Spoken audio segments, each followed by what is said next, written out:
Greetings! I am Herbert Erpaderp, and it's time for Ask a Herbert Erpaderp yet again. The final one for the year, because I guess it has suddenly become December. I don't know where the entire year has gone, but let us not dwell too long on the unrelenting passage of time. There are questions to answer. And I suppose you expect me to read them out. Yes, I do. It's your only job. Just you wait. Trakhan Belovich said, why does it take so long to forge steel? A good name for a man-o'-war song. I don't feel like that's quite right for a man-o'-war song. I don't think man-o'-war are really in the business of asking questions. It should be more like, it takes a long time to forge steel. They would probably also throw in some words like fire and battle, and how other bands don't forge steel, they mold clay or something. That sounds like man-o'-war. Trakhan Belovich said, I don't do videos on YouTube, but with filming, editing, writing a script, doing the voice-over etc., I guess the rule of thumb is 1 minute of video equals 1 hour of work. Am I right? Roughly. Obviously it's a rule of thumb and not a precise measure. Some people do have a hard time telling those apart. Some videos are a lot quicker and easier to make, like Ask a Herbert Erpaderp, where there's almost no visual editing to be done. All of the animation for the questions dropping in is presets, versus a painting video, where I have to take notes as I paint, and make sure that I'm talking about the actual colours I used, combined with more visual editing, so it takes more time. Stream highlight videos are pretty quick to put together, provided that I've actually clipped out the highlights through the month. I have managed to streamline that process quite a lot, so the stream highlights and TikToks take very little time. Things like recording the voiceover can take wildly different amounts of time for roughly the same thing, depending on the kind of day I'm having. But yeah, it all evens out to roughly 1 hour per minute. Martin Gotham said, as you have a piss wagon, will you get a piss factory? I have actually been contemplating a piss factory, or maybe some kind of piss distribution facility. I've got an oil tank that I built a while ago that's probably fit for that purpose. I am kind of leaning more towards a distribution place that also deals with milk or something like that, because I've also got a milk tanker.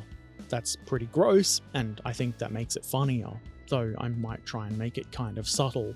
I might not even do that at all, but the thought has definitely crossed my mind.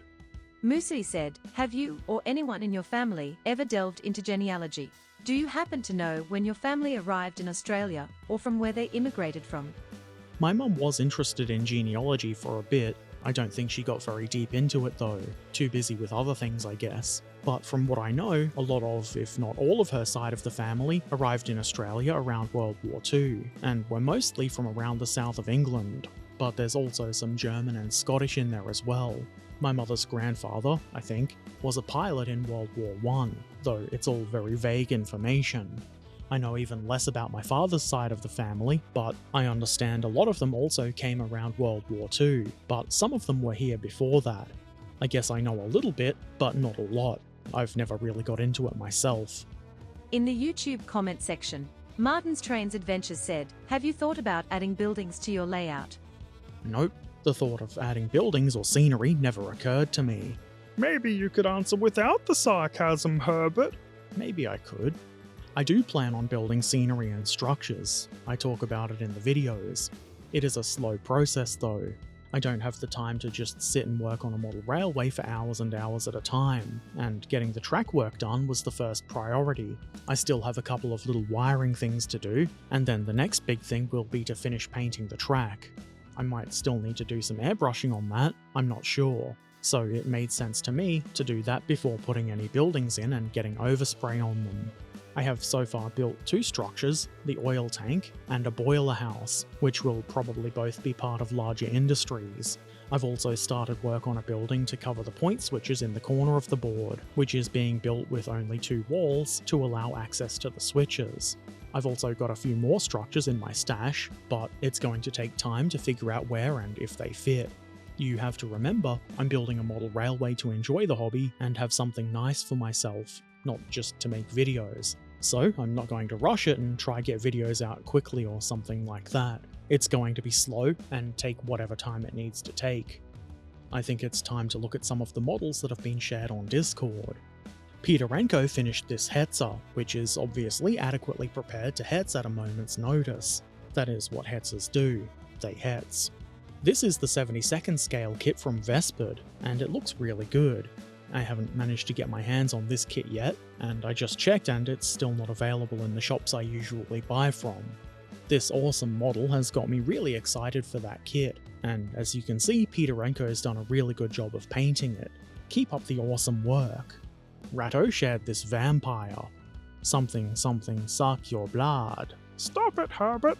This figure is from Heresy Miniatures, and Ratto plays him as a Necrarch, a vampire in a Warhammer 6th edition army, and I thought this was a really cool looking figure. I really like the purple around the collar. Excellent. Trekan Belovic shared this set of S-Tanks. These are 15mm scale plastic models from Battlefront, another kit I would rather like to get my hands on. These are painted as part of Trekan's fictional Nordic Joint Fast Response Brigade for Team Yankee. I feel like it's a bit redundant to say that they're painted very nicely, so I won't. You can see that for yourself. Sneaky Zaku shared this really cool looking T-45D power suit. This is from the Wasteland Warfare game, and it kind of makes me want to dig out my own Wasteland Warfare models and put some paint on them. This is very nicely done. You've done a really good job of making it look old and dirty. Excellent.